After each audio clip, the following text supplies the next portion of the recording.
At ayun na nga, andito na kami sa Antipolo para pa-blessing namin yung binili namin second hand ng kotse. So yung asawa ko guys, at ito naman ako.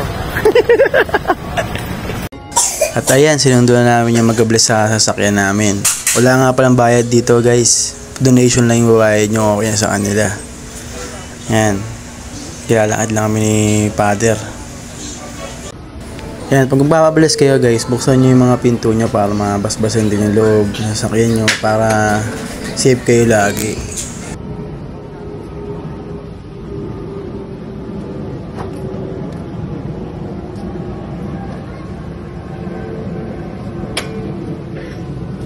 Parang sa unang-una, ngayon magpakailan na amin.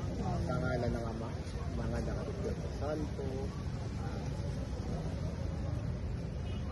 Kaya binabasbasan na ng holy water. Sana ingatan mo kami lagi sa daan at huwag mo kami pababayaan.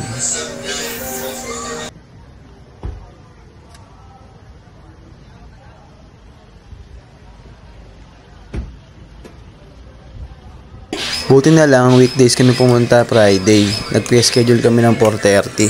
Yun, umabot naman kami ng 4:30 dito. Kaya ang gusto nyo magpabless sa mga sasakyan nyo, weekdays na lang para wala masyadong tao at maaagala-agala pa kayo ng onte.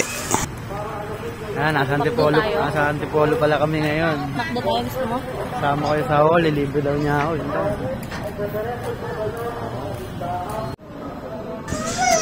Ang bait mo naman dyan. Itong panyo na to, binigay sa akin ng tita ko. Ayan, laki ko ito inaalagaan yung panyo na to.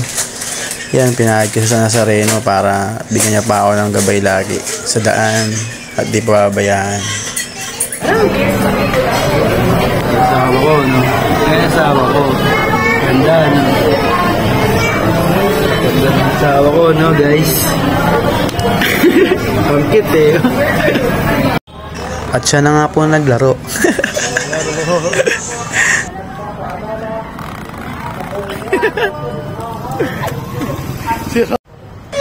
Lalong gumanda yung Antipolo Church. Sobrang tagal ko nang di nakapunta dito simula nung bata pa ako. Thank you guys.